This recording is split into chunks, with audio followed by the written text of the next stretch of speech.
And the music world has also got involved. That's the Eric Prydz video, which most teenage boys have probably watched many, many times indeed. But the one I'm interested in is the remix that Eric Prydz did of Pink Floyd's Another Brick in the Wall.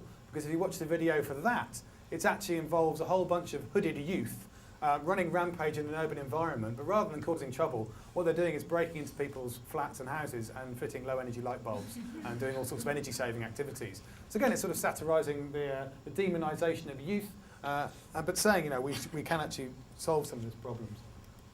I think the metaphors go the wrong way. I think we see melting. I think we're hardwired to see melting as a good thing. I think, you know, we talk about melting ice caps as some disaster. I think there's some deep-rooted part of us which sees melting or associates melting with spring, with new growth, with fresh beginnings. And unfortunately, you know, in climate change, it's completely the opposite. So we have some challenges here that we might be coming up against some intrinsic parts of our nature and our intuition. Also, we're talking about a colourless, odourless gas, carbon dioxide, changing in parts per million in the atmosphere. It's not very tangible. So we really need to try and find creative cultural ways of engaging people in the intangibility of the problem. And I use this slide because this is an installation called Field by Richard Box. And what he did, and what he was trying to do, you can just see them going across the top there, was draw attention to the electromagnetic fields which exist around high voltage power cables.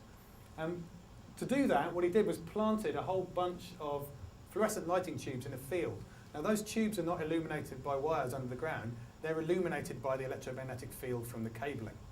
So it's an incredibly powerful way of turning the intangible into something really visible and tangible, the invisible into the visible. And I think we need to do that in terms of getting people to understand carbon dioxide and climate change.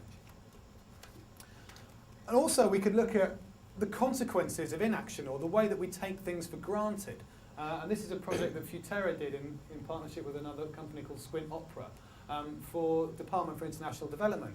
And what we were trying to draw attention to was the fact that we take water and sanitation for granted in the UK. This is obviously one of the key challenges for the developing world. And so we wanted to create an image of what London would look like if we're all washing our clothes and doing our washing in the Thames.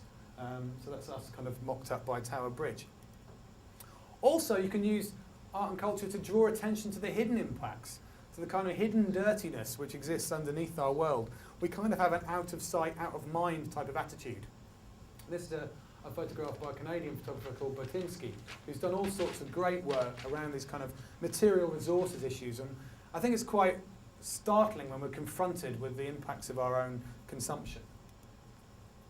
And Michael Landy did another very interesting and compelling piece on this when he dismantled his entire material life. An installation on Oxford Street called Material Breakdown, or Commercial Breakdown, sorry. And he took over like the old C&A store when it shut down, and basically set up a production line in which he kind of broke everything he materially owned into small pieces and recycled it. And it was a very powerful statement about the material consumption and how you can deconstruct a whole life. There's other installations. This is one that was done for Buy Nothing Day, which was a kind of a mock shop which was set up in London. Really confused your average consumer, kind of lots of shoppers sort of shuffling in through the door, nothing on the shelves, nothing to buy. When you went to the till, you were given an empty paper bag. And on the till receipt, there was all sorts of environmental advice. But again, challenging people's notions around consumption. And I'm a huge fan of party activism.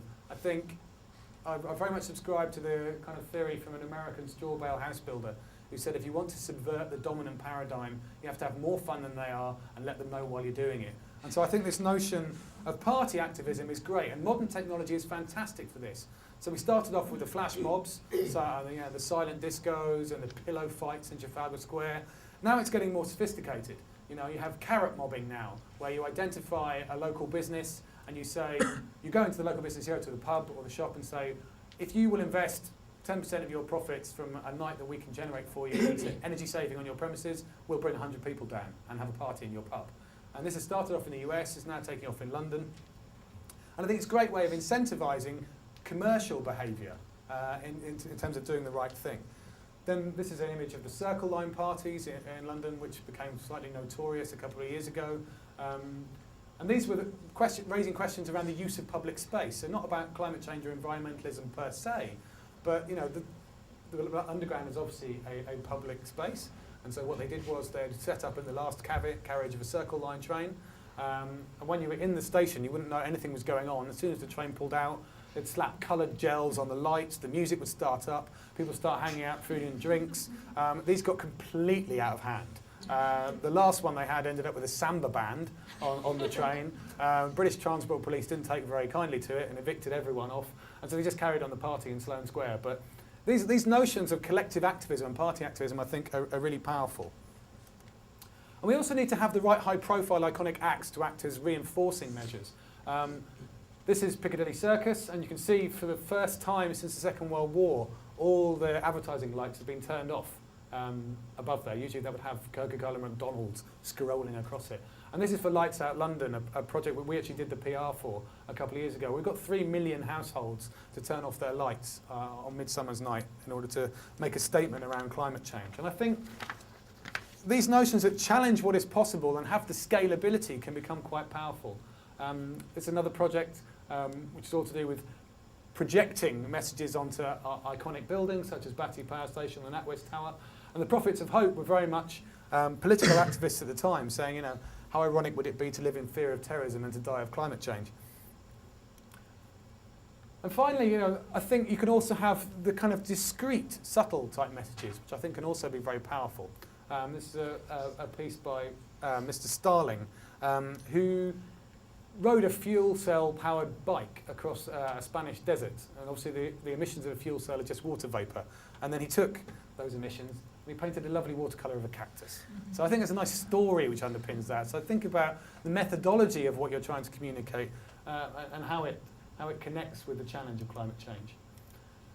And if you like, we've got to be careful, because we think if we go out and provoke people and we point out the kind of discrepancies between their attitudes and the values they hold and the behaviours they practice, that we will then provoke change. And obviously the trouble is that we come up against this problem of cognitive dissonance. And what cognitive dissonance says is when our attitudes and our values are out of kilter with our behaviours, we need to reconcile that particular tension. And so we think if we're driving a wedge between attitudes and behaviours, that people will go, oh, of course, there's a tension here, and they'll change their behaviour. Unfortunately, what cognitive dissonance says is that we actually tend to reinforce the existing behaviour and change our attitude. So if I say, I care deeply about climate change, and you point out to me that me driving my huge SUV into London every day and flying off to the Caribbean 4 times a year actually contributes quite a lot to climate change, what cognitive dissonance says is, rather than change my behaviour, I'll say, actually, I don't really care about climate change. And we do it all the time as communicators, and so we've got to be quite careful about overcoming those barriers. Having said that, and realising the fact that we do face quite an uphill struggle in terms of getting the awareness translated into behaviour change, it's always been a race between education and catastrophe, and it probably always will be. And whether it's going to be utopia or oblivion up to the final moment is probably going to be a very closely run thing.